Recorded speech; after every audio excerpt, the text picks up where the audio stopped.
Thank you, Dan. Thank you for that introduction there.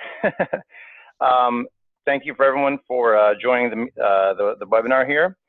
I got some good stuff for you. Hopefully everyone can see my screen. And today we're going to talk about quick hits for sourcing, like what you need to do at least, at the very least, when it comes to sourcing for candidates. And even though there are, there are many different roles that you may work on, whether they be tech or non-tech, all of these methods can really be changed for any role. As long as you understand the role, you can really do this for anything. So for some reason, if I, do a search where you're like, hey, that's not what I'm looking for, then you can just, remember that you can change it. If we have time at the end, we can always like do a quick breakdown of one of your roles that, maybe you're having trouble with. So that's the intro. So let's talk about how much time you have for sourcing. If I know what I think I know about, how much time you have, it's probably not that much. So even though there's tons of really cool passive sourcing methods out there, the thing that becomes a matter is the factor of time. And we know that you don't have 8 hours a day of, free time to source because you have to do a bunch of other things. So as Yoda says, time for that, no one has. So how do we optimize? How do we optimize our time in order to get the most out of the smallest amount of time that we have to source? 30 to 60 minutes a day, no problem. We can do that. So here's what we're going to learn. We're going to learn quick and easy strings to find candidate profiles. We're going to look at social profile searches that we can cross-reference with LinkedIn. So LinkedIn is not going to be the only place we're going to look at. We're going to look at other sites, and we're going to use it in conjunction with LinkedIn. We're going to track down candidate contact information, and we're going to skip the in-mail button because the in-mail button is, it's the downfall of many a recruiter and sourcer. And we'll create personalized email messages that get you a better return on your outreach campaigns. Another huge thing. So here's the first part and your first string. So take a look at this while I explain to you what this means. I'm assuming that most people here are at least somewhat familiar with Boolean. And this is like your first kind of like easy resume search formula.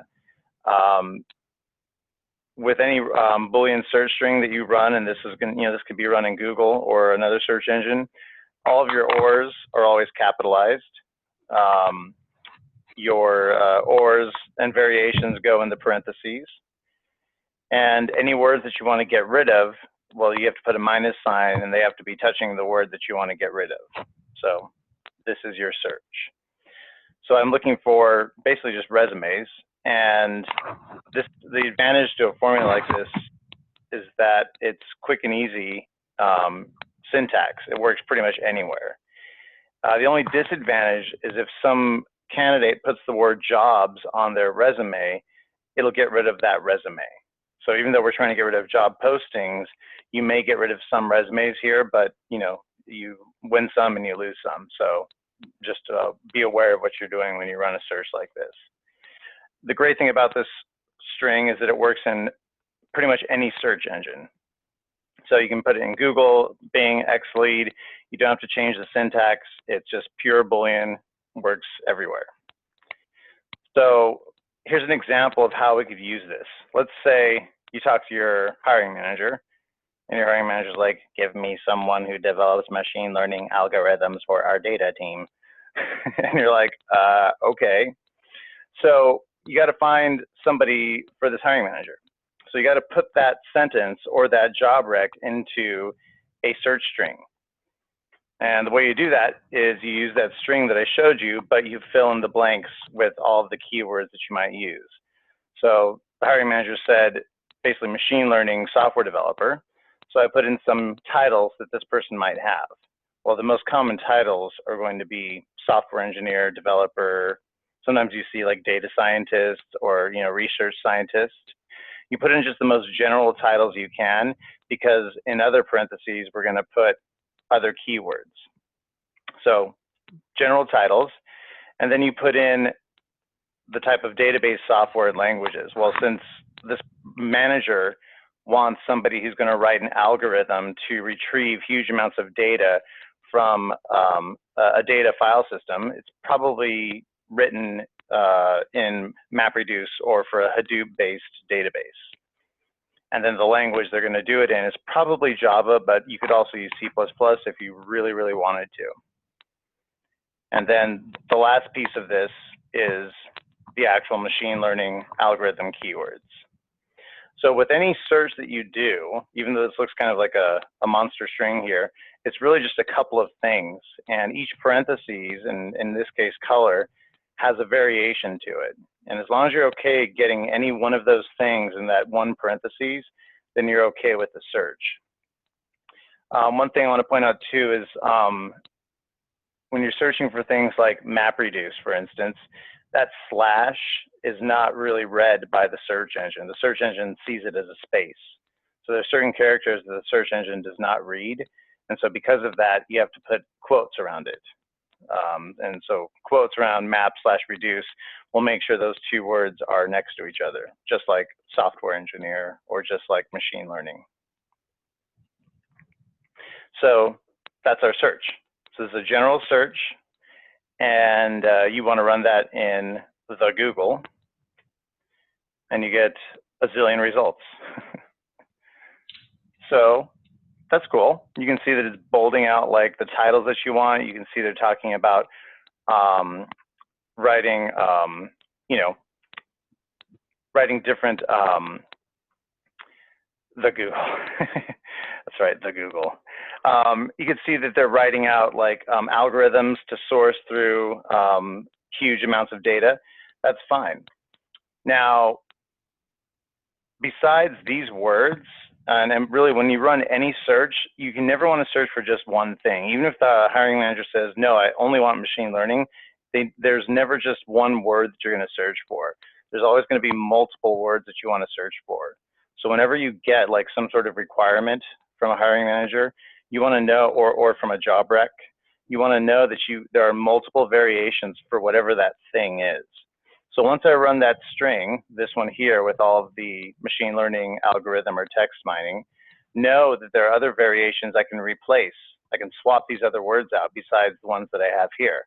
And a little bit of research will get you that list, right? You can learn about other things related to computer science like pattern recognition, data retrieval, information retrieval, text analysis, data structures. I mean, all these things will be perfectly fine to search for. So you have a never-ending list of possible candidates here. And just because they choose one set of words to be on their profile or resume over another does not mean they're necessarily right or wrong. So this can be done with anything, whether it's tech or non-tech, but there's always multiple variations to say the same thing. And the variations are the key to being a good sourcer. So some of you are like, okay, well, that's great, but what about my searches? What about my needs, Alice? Location is a huge thing, right? Because, you know, location is a huge factor. You don't want to like start your search in Zurich, let's say, at least at first. So we want to be able to add location to a search like that. And to do that, you have to use location-based keywords.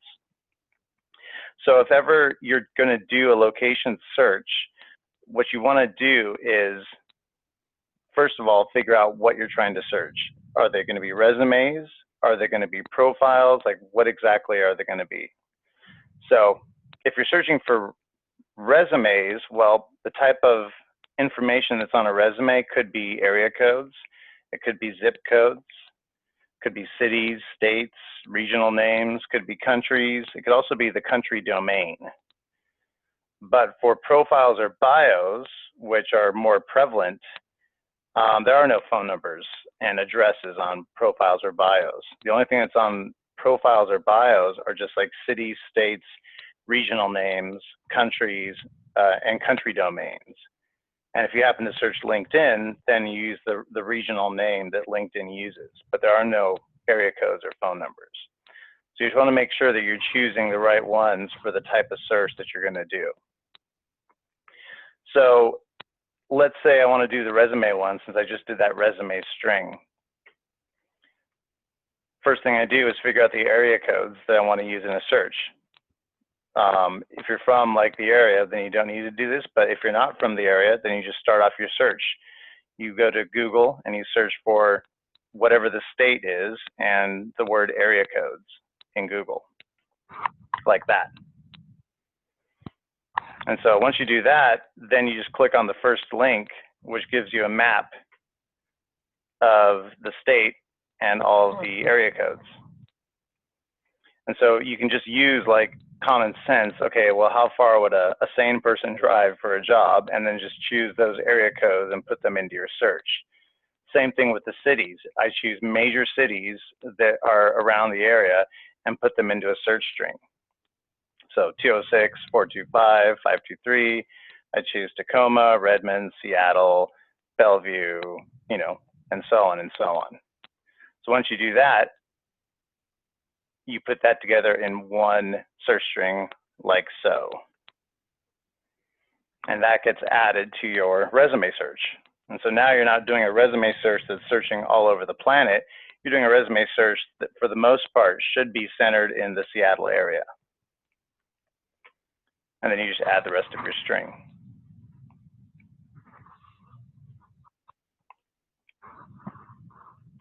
And so that becomes an easy search because now you can see that it's bolding out things like Seattle, Washington. It's bolding out like area codes. One thing about these area codes, they are just 3-digit numbers. So just because you say 206 means an area code to you, it doesn't necessarily mean that it's going to be an area code. So you want to make sure that you look at the reference for that particular one.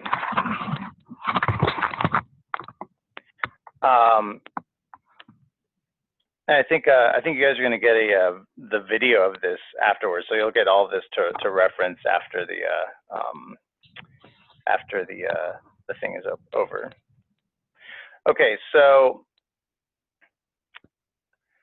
that's one search. So some of you might be saying, okay, Mark, what about other methods? Don't you know that it's not cool to source for resumes? Sourcing for resumes is like so like, you know, 1990. So that may be the case. We have other ways that we can search. So for instance, instead of necessarily looking at resumes, how about you just search some coding sites? So coding sites are great for obviously software developers. You can use sites like GitHub, Stack Overflow, CoderWall, OpenHub, and you can create Google searches that will get you exactly what you want. So you don't go to the site and search, you actually search these sites from Google. And the great thing about this is that they're passive candidates. And the other thing that's great is that you can see people who are very active in the community and you can go after those people first. And even though you may not get a lot of information when you're on the one site, you can always cross-reference with other social networks to get an overall complete profile or a complete view of that individual. And that's the big thing, is whenever you look at any kind of candidate, you want to make sure you cross-reference with their whole internet profile, because you find out a lot more and you can create a better pitch when you start to talk to the candidate. So here's your first one. I'll give you guys a second to write this one down. It's very easy, but this is a Google search that you will do. So this is something you would run in Google. Use the site operator and github.com, and then you use the phrase joined on. And that's the phrase that appears on every individual profile on GitHub, and then whatever your keywords are going to be. Now, the keywords are not going to be job titles because there are no job titles on GitHub. The keywords are going to be like languages or like things that the person is making. And then the location is not required by the user to enter. So some people don't have location, but if you do want to put location, then you would put in like city, state, and country information. But this is your basic formula. And this one will get you a lot of candidates. if you construct the search correctly. So I know we have like some techie sourcers who are working on tech roles here, so I did one up just for you. Some people need JavaScript full stack engineers. So if, and for those of you who don't know what that means, I'll explain to you what that means.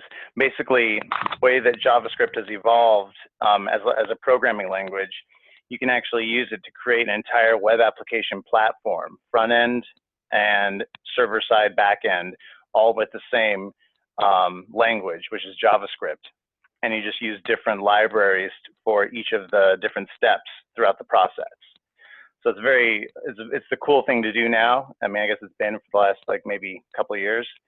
And more companies are looking at using it. And one of the JavaScript libraries that's used is called React. And that's one of the things that I want to search for. I search for JavaScript, but I also search for the specific library, which in this case is React. And once I have that, then I can find people who are posting to this project or posting additional information about the React.js library, and then go after those candidates. So this is like my first string that's going to get me like everybody. And I would run this in Google and start to like source through the candidates. So it's just site github.com and then joined on in quotes, and then JavaScript by itself, and then React or React.js or the extension, which is JSX. So easy, right? So that string gets you all of these. Pretty cool.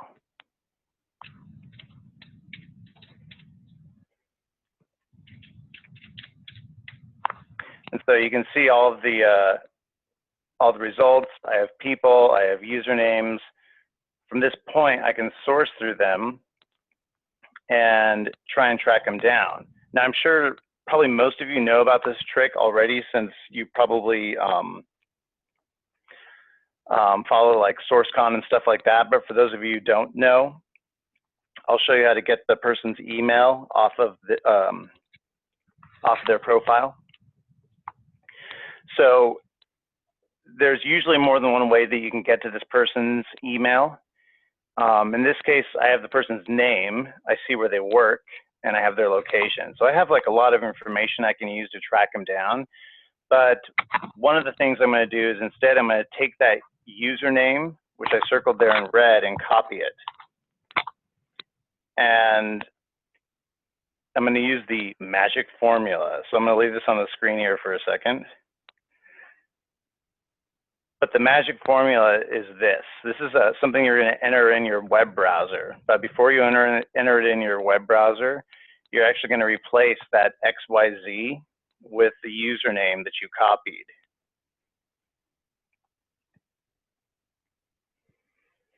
And once you do that, you're going to copy and paste it into a web browser.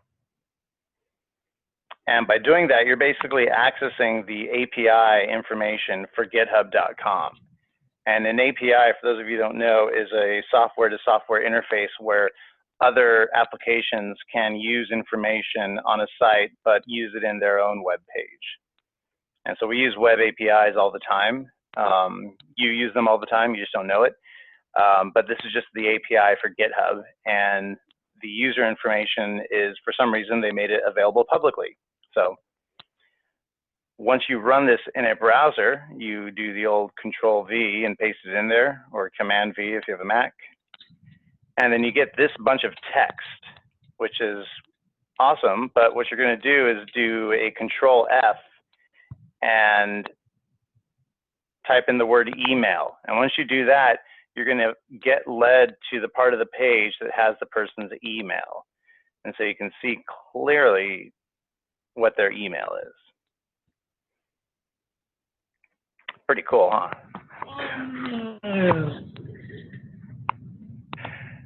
So most of the time this works. There are a couple instances where it doesn't work, but for the most part, this does work. So it's just something, you know, it could be one of your many tricks that you use, you know, to find candidates. So that's one way. Can I go back one step? Yes, I can go back one step. So basically, here's the, let me go back here. So there's the magic formula. What you do is you remove XYZ and you replace it with the username of the GitHub user. And then you copy that whole string and paste it into a web browser.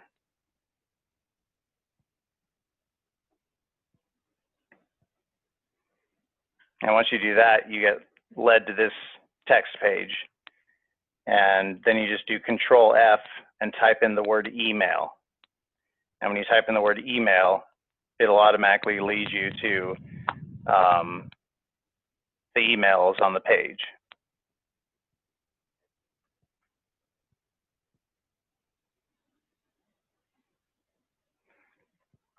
So yeah, that's that trick. Now that's not the only trick that you can find candidates though. There are no phone numbers on GitHub, as I recall. I don't think.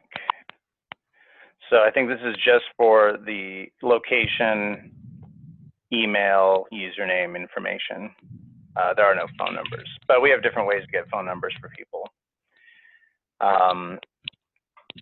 So now this isn't the only way to do this. And also that search that I did was all over the world, and it was like 18,000 people. So if you don't want to search all over the planet for JavaScript developers, then you can add location. And so for location, for GitHub, there are going to be no phone numbers because there are no phone numbers on GitHub, and there's going to be no street addresses or postal codes. So instead, what you're going to do is you're going to add cities and states to your search. And this is the information that people normally put on their GitHub profiles. And when I choose cities and states, no matter what part of the world I'm using, I normally choose the ones that'll get you the most yield for the name. So San Francisco, Mountain View, California, Palo Alto. I mean, no matter where you're searching, choose the ones that are like the largest, because you're going to run out of keyword space anyways. So choose the ones that are going to get you the most bang for your buck.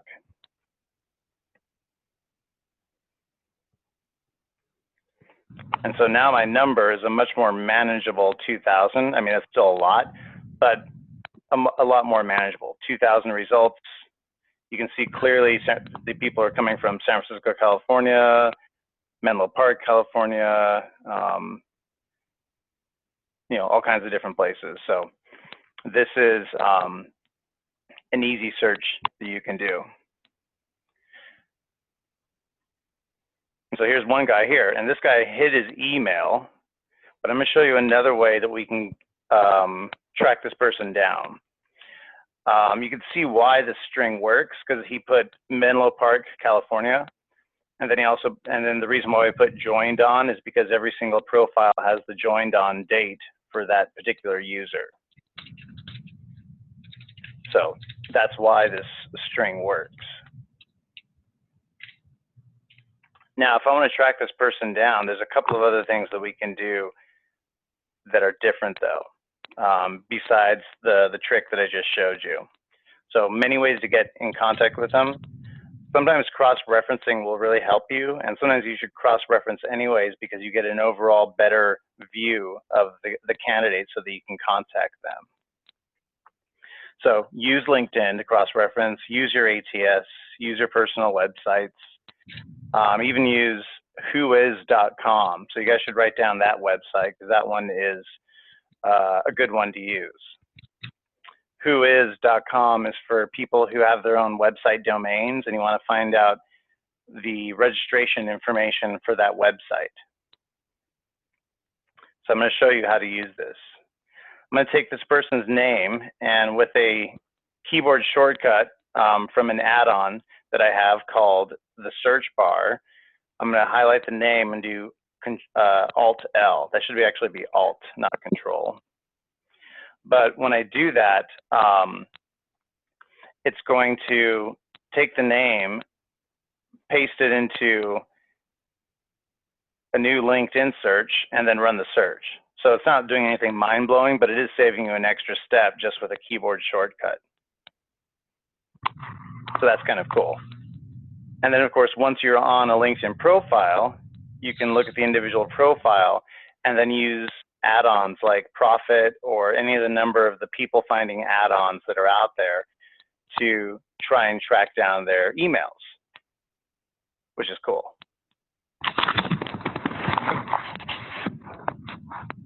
So here, let me go back here. Let me go back. So this should actually be Alt. I don't know why I put Control, except that I was clearly thinking about Control. That should really be Alt. So basically, this add-on that does this is called the search bar, and I'll show you guys where to find it on the Chrome store. But the search bar lets you highlight a name, use Alt-L, and then that will take the name, copy it, open up a new tab, run it in LinkedIn, and then list all the people who match it. So it's just a cool kind of quick cross-reference tool that you can use to move information around from one place to another. But for sourcing, it comes in pretty handy, and it's probably the tool that I use the most out of everything is this tool. And it's called the search bar. So once I'm on the page, then I can use other add-ons like Profit or Hunter or any of these other tools to see if I can get their email. Now I'm looking at that email and it says Steven@fb.com. Now Facebook is a company of like over 10,000 people, and so I'm thinking there's more than one person named Steven there, and so that I think I'm not going to email them at that email. And then even that other one, that LinkedIn@hisdomain.com, that also sounds like a spam catch-all. So I'm not completely satisfied with that email either. For those of you who are asking what Hunter is, I'll show you what Hunter is in 1 second when I get to the add-ons. So I want to find something else here. Now, if you look, this person has besides this here, if you click on contact info, you can see that they have some links to their website. And so a link to a website can be a way to get to personal contact information. And so every time you look at a LinkedIn profile, always click on contact info underneath the name, because you sometimes get led to these websites here. So always click on that contact info, and this little thing drops down, and it shows you these websites. And these websites can be your ticket to contacting the candidate. So both of those links lead to his website. So what I do is I go to whois.com and I type in the website domain that he has. And you search it. Whois.com is just a way to identify websites on the internet. And when I do that, they say, hey, this website is unavailable. And I'm like, yeah, no kidding. But instead, I click on the button that says Who Is. And when you do that, you get this. So a lot of people don't protect their registration information. This guy actually did. But I will say this, even if they do privately protect their email, which is what this person did, if you email that registrant email, if you send an email to that email, it'll actually get forwarded directly to his email. So even though you don't know what the email is, this email will go directly to him. So that's something good to remember, because this site can sometimes give you some good information. So he was smart enough to protect his registrant information, but you can still email that email and it will still go directly to him. And then the phone number that's on there is actually not his phone number. I can show you one that where it is their real number, but that number there is actually the registrant company. It's not his number. It's actually the Who Is protected company in wherever they are, based in Panama. So yeah, so that's not his number. That's just yeah, that's just like somebody. That's just the company that's protecting his information. But still, that's good to know that that information is there. So that's how you use who is, and that only works if they have their own domain website. So there is one other thing, and I want you guys to write down this domain. It's called archive.org, and this is a awesome website. Basically, you use it to travel back in time. So if you ever wanted to travel back in time, now's your chance. So I take his website and I think, okay, at one point he probably had contact information on his website, and he probably took it down because too many recruiters were like blasting him with emails, which is probably true. So instead, I take his website domain and paste it in the Wayback Machine and search. And when you do that, it shows you all the times that this website has been saved. So every time he's updated this website, it gets saved and stored on these servers. And so I just go back. I pick a random year, like 2008, pick a random day, like January 7th, and then take that one snapshot that was when it was indexed. And when I do that, I can look at how the website looked back then. And look at that, phone number and email. So most of the time, people will have put their contact information somewhere. They just forget that they did it, and then they take it off.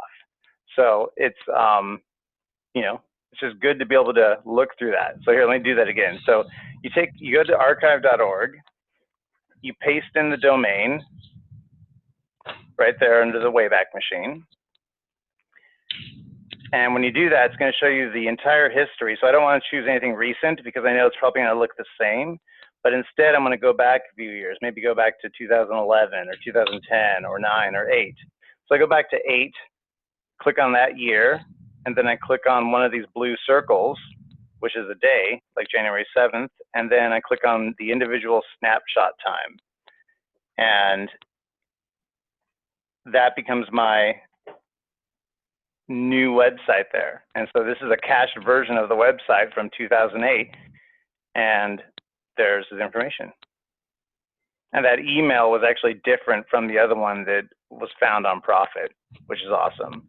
So it just gives you like a whole, you know, a whole way to track them down. So this is just another cool way that you can get a hold of candidates.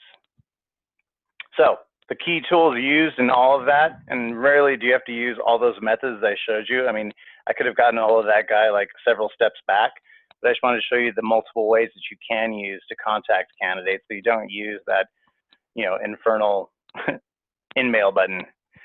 So tools used, obviously Google, obviously GitHub, the GitHub API, which I showed you, the search bar extension, which is a Chrome extension, and it's just one word, search bar, LinkedIn, Profit extension, which is a Chrome extension, and whois.com, and the Internet Archives. So those are just some of the tools that you can use in conjunction with your search. And it didn't take me that long to do that. It probably took me longer to like capture screenshots than it did for me to actually find the person's contact information. I think it took me all of like, you know, 10 seconds to get their contact information.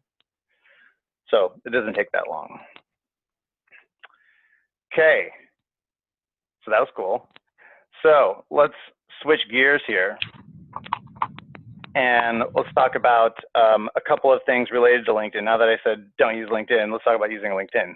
But we're going to use it a little differently. When it comes to social networks, yeah, there's like a ton that are out there.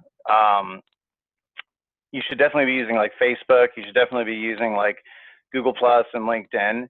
I'm going to show you a couple of like what I call LinkedIn searches or LinkedIn hacks. And these are going to be ones that will definitely help you out. These are ones that you're going to be running from Google, not within LinkedIn. So you're not going to use LinkedIn Recruiter. You're going to run these from Google search engine. So here's your first string. This is how you will find public profiles on Google. You don't need a LinkedIn Recruiter account. I don't have a LinkedIn Recruiter account, never have, never will. Use the site operator and then linkedin.com/in. So the website is linkedin.com, but then the folder where all of the profiles are in is in a folder called /in. So every time you see a slash on a website domain, it just means you're looking in a folder, in a folder, in a folder. Then you add whatever keywords you want, and then the location area. So the location area depends on the part of the world you're searching. For instance, in the, if you're up in the Northwest, it's greater Seattle area. If you're from my part of town, then it's San Francisco Bay Area. So you got to figure out what it is that they use on LinkedIn, and then you can use that in your search. So advantages to a string like this, you can run this in Google and you can target LinkedIn profiles without needing a paid account. Only disadvantage is some keywords or titles that you search could generate false positives because of the recommendations page, or the people also viewed sections of the profile page. So that's the only downer on that one. So here's an example. Let's say we need to find sales professionals who are specialized in software sales, and they're in New York City. Okay. Start off with your basic LinkedIn search for Google. And then I add in my sales keywords and titles. Now I want to point out something, see if you guys can figure it out on your own. What do you guys notice about those titles there? Something is a little funny.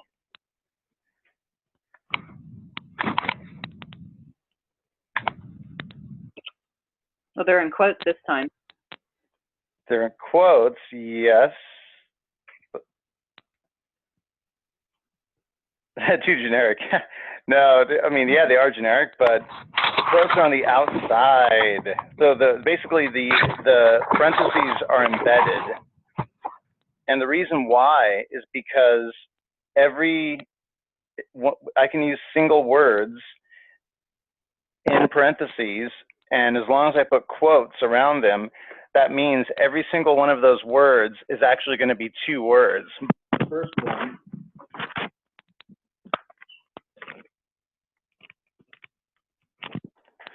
like the first one will always be either account or sales, and the second one will always be rep, representative, executive, exec, or manager.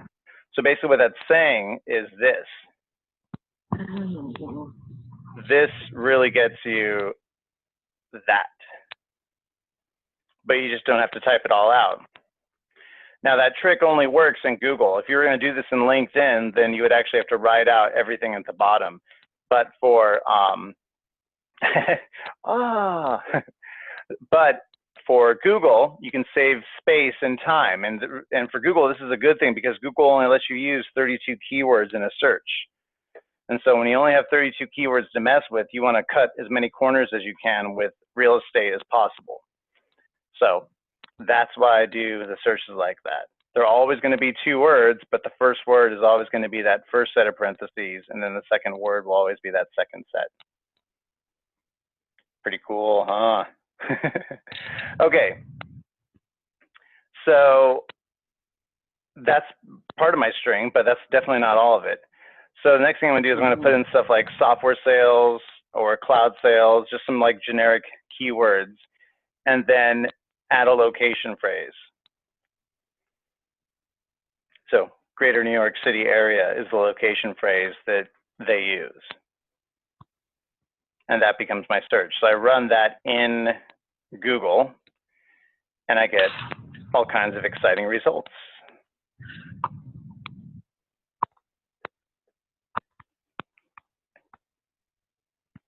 So that string, very simple, but to the point, gets me people in the area doing what I want them to do, and we can go from there. So that's your first easy LinkedIn search from Google.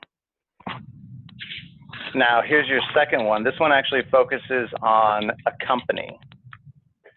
So if you want to do a company search, you want to use the phrase at and then the name of the company.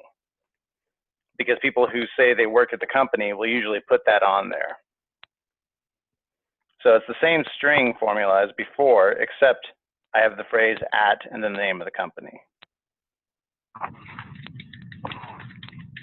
So I did this an example here for this is another Seattle one.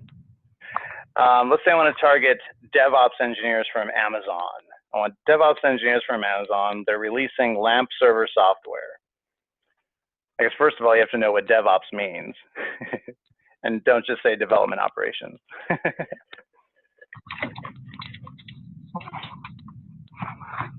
So DevOps, what does that mean? That actually refers to software release. It refers to software build, release, deployment. It refers to maintenance. It refers to a little bit of code configuration, a little bit of like code maintenance, a little bit of troubleshooting, a little bit of systems administration. So it's kind of like that. So it's kind of like a lot of different things, but the tools that these DevOps engineers use are very common. They're tools like Chef, Puppet, CF Engine, Salt, Ansible. So there's all these different tools. If you do a little bit of research, you can see they're tools that everyone gravitates towards. And so you can put that together in a search. And for those of you who don't know what LAMP server software means, it just refers to a web platform stack. Linux is the web server operating system. Apache is the web server software. MySQL is typically the database, but I think Amazon's probably using something like a NoSQL Hadoop-based database. And then P is for Perl, PHP, or Python, which is the scripting language that these guys are using. So all that information together, along with the fact that I need to get Amazon profiles, gets me a string like that. Now, of course, that's not the only way the string can be done. This string could be done like a zillion different ways, but that's like at least a basic search that you can do. You can see I have development operations, site reliability, service engineer, deployment, release engineer. I could put it release engineering, then Chef, Puppet, CF Engine, operating systems, scripting languages, and then at Amazon in quotes. So I'm going to get people who either work at Amazon or at one point worked at Amazon with this string.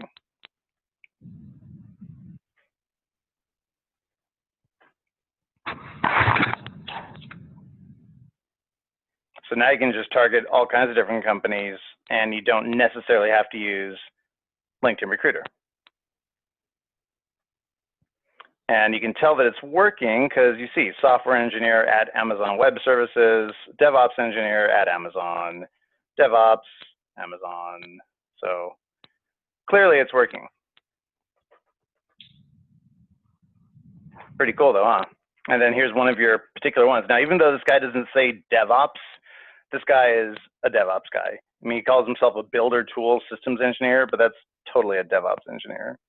And even before at Rubicon, deployed Rubicon's next generation Hadoop cluster, like that's a DevOps guy. So this is clearly the right person. So it's never just one title. They could be called infrastructure engineer. They could be called DevOps engineer. It doesn't matter what they're called. It's really more what they do. If they're doing automation, if they're doing deployment, if they're doing build release, then you got the right guy.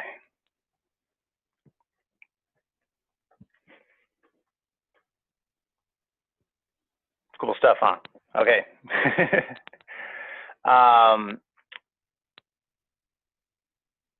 Here's your next LinkedIn string. So you guys don't have to answer this.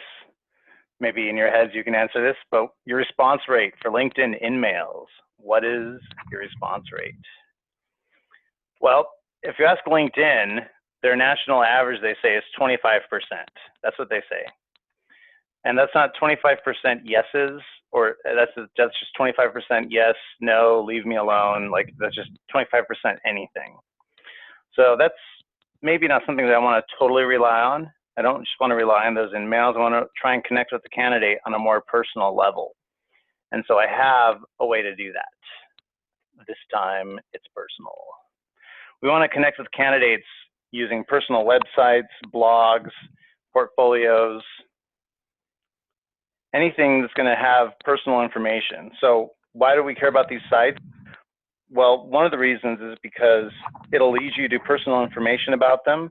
You can write better emails when you add this information into the search. And also, on these sites are probably emails. With every single one of these sites, there's probably a way to contact the candidate. So if you want to increase the odds of being able to contact somebody on a website, add this to your string. And so here's the string. It's your basic LinkedIn formula that we showed you, but this part is the magic part. So I'll give you guys a second to look at that.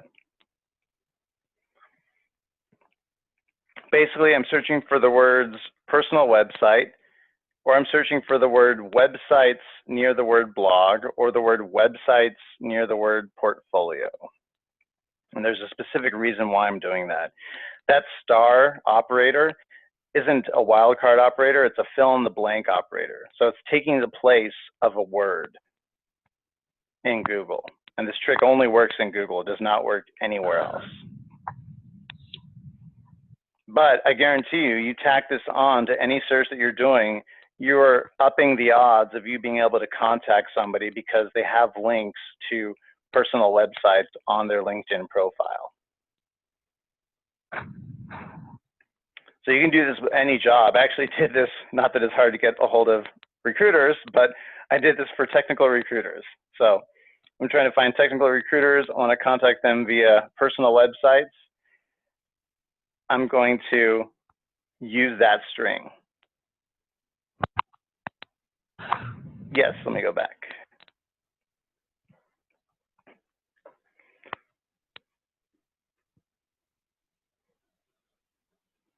Well, because you said please, I will go back. So yeah, that's the string. So there's a space between the star and websites, but the websites and blog are connected with quotes.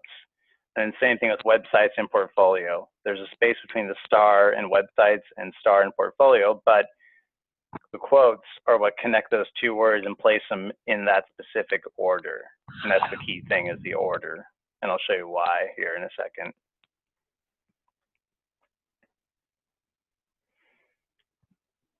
Okay, so here's your basic search for recruiter. Well, first of all, you got to come up with your titles. Well, we know we're not just going to search recruiter. We're going to search talent acquisition professional, talent acquisition specialist, technical sourcer, recruiting professional, like, you know, all the titles because you are them. So once you do that, you may be adding something that kind of skews the search to somebody who's a technical recruiter. You put in like the fact they've hired engineers, or they work with engineering, or they do information technology placements, or technical recruiting, whatever that is. And then you add that last piece. The websites next to the word portfolio or personal website, or websites next to the word blog. And again, you don't have to do this with recruiters. You can do this with any job that you have. But what it gets you, oh, and then of course you have to add greater Seattle area since we're doing this for Seattle. So I added greater Seattle area in quotes.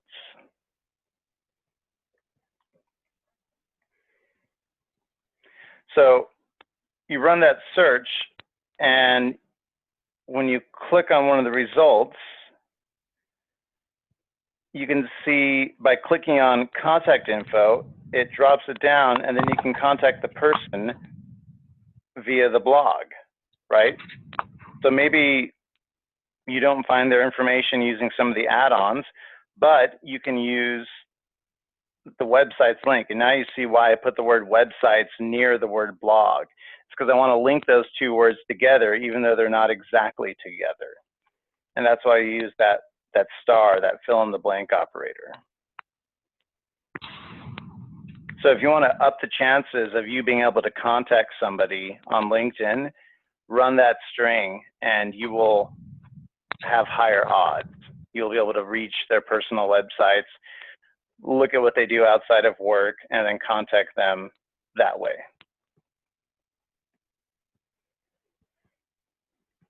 And you can use that part in green, you can use that for any job that you have. It doesn't have to be, you know, it could be tech or non-tech, it doesn't matter. Good, any questions about that? Because that one's a kind of a weird one.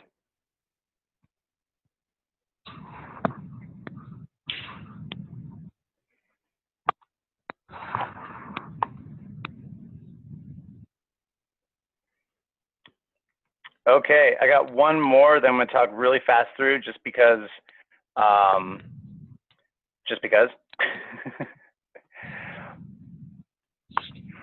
Resumes. So how many of you guys know that there are resumes on LinkedIn?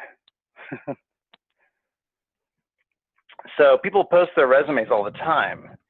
Now, again, if you're trying to up the odds of you being able to reach somebody, well, why not just search for only LinkedIn profiles that have resumes already in there? That way you're guaranteed a way to contact the candidate. And so you can use that same personal link search that we did, but change it for resumes. You can search for resume links. You can search for the phrase, my resume. You can search for resumes embedded in the profile like they do with SlideShare.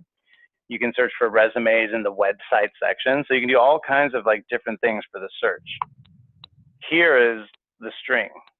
It's the same LinkedIn base string here. But this part here in green is the magic search, and don't try and bother writing that down. I'll like send this to you, but this is the formula to find all resumes on LinkedIn. It'll find them whether they have them in the website section. It'll find them whether they just post a link with www in front of it. They'll find it if they just put a phrase, my resume. They'll find all those things. Can you guys hear me?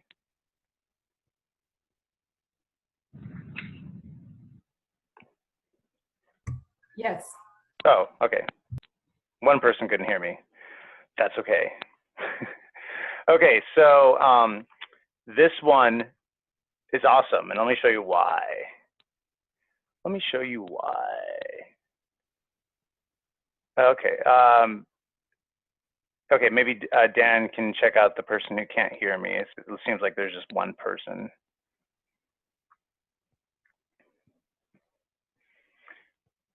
So here's how it works. Let's say I need to find software engineers writing machine learning algorithms, but I want to find the people who already have their resumes posted because that means I'm guaranteed contact information. So this is how we do it. I put in the base string for LinkedIn like we've been doing. I add in generic titles and a language. Probably it's going to be C++.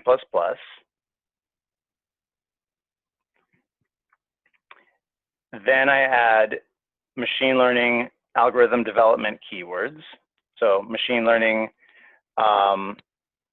artificial intelligence, deep learning, algorithm development.